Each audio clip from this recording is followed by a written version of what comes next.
એમાં પેલું ભાઈ બાપાએ કીધું કે જાઓ વાલા 5-6 રકાબી ચા બનાવી નાખો. સેવક ઉભા થયા, 5-6 રકાબી ચા બનાવી. એ ચા બનાવીને 5-6 રકાબી ચા બનાવીને સેવક જ્યાં બાપા પાસે આવ્યો ત્યાં 15-20 જણા બીજા આવ્યા. અહીંયા કેટલી રકાબી ચાલ એટલે સેવકે બાપા સામું જોયું, આપો આપો બધા વાલા ચા આપો. એ 15-20 જણાને ચા આપી. ધવલભાઈ 10-15 જણા બીજા આવ્યા. હવે ચાલુ કેટલી ફરતી હોય બાપુ, બાપાનો આદેશ છે, એ વાલા ચા દો, બધાને ચા દો. વળી 15 જણાને ચા આપી. સાહેબ મેં એવું સાંભળ્યું છે કે જેમ જેમ ચા દેતા ગયા, જેમ જેમ મહેમાનો આવતા ગયા, હતી બનાવી હતી 7-8 રકાબી અને લગભગ 50 જણાએ ચા પીધી. એ કેટલીમાંથી ચા ખોટી નહોતી. હજી કેટલી બાપાના મંદિરમાં પડી છે, જાઓ તો દર્શન કરજો. આ મારા ખીચાની વાત નથી. એ કેટલી હજી બગદાણામાં દર્શન કરવા ન ગયા, ખાસ જોજો તમે, ત્યાં યાદીમાં મૂકેલી પડી છે કેટલી. એ કેટલી છે. 5-15 જણાની ચા બનાવીને 50 જણાને પીવડાવી દે.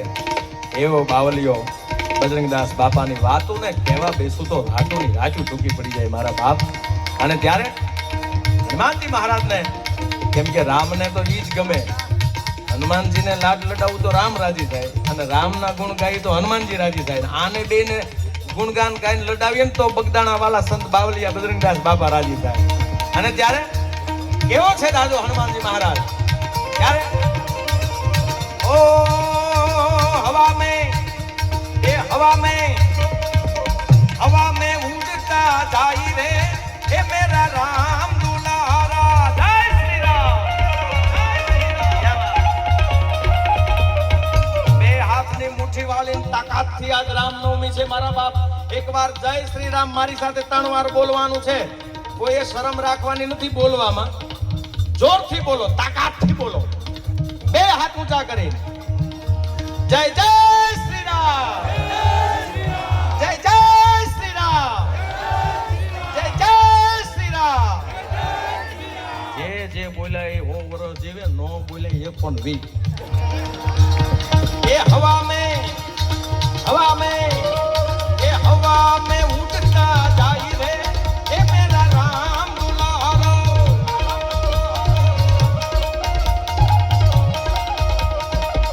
एक दिन मैंने उसे लंका में देखा. શું કરતા હતા?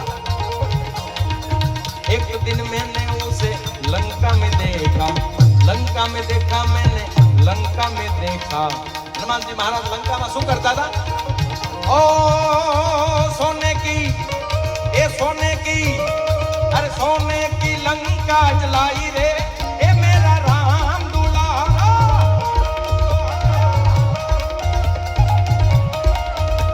ए हवा में उड़ता जाई रे ए मेरा राम दुलारो.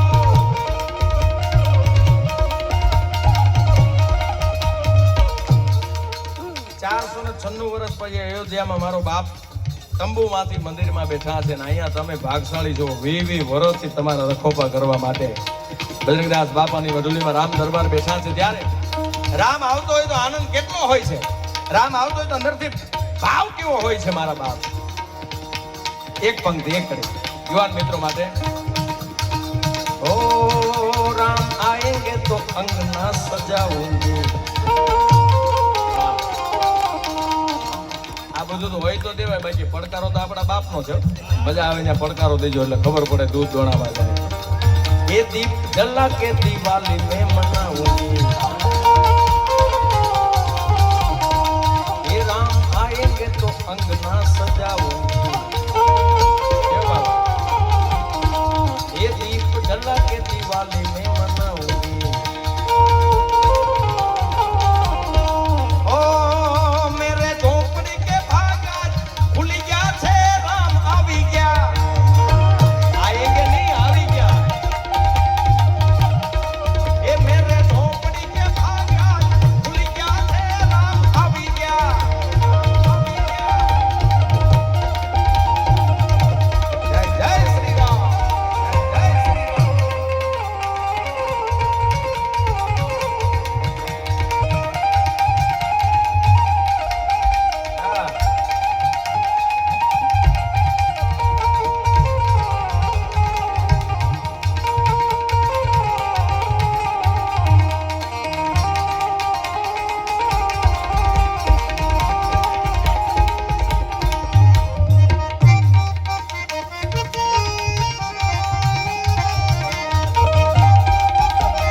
શ્યામ કેમ રહી જાય?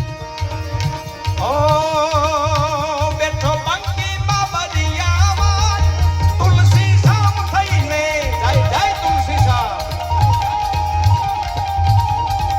એ બેઠો પંકી બાબરિયામાં તુલસી શામ થઈને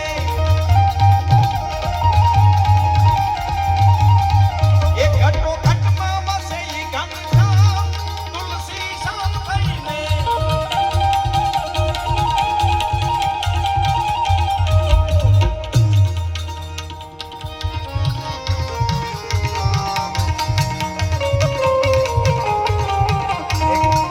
વચ્ચે વચ્ચે જ્યારે રામની વાત આવી છે ત્યારે એક પ્રસંગ મને ગમે છે.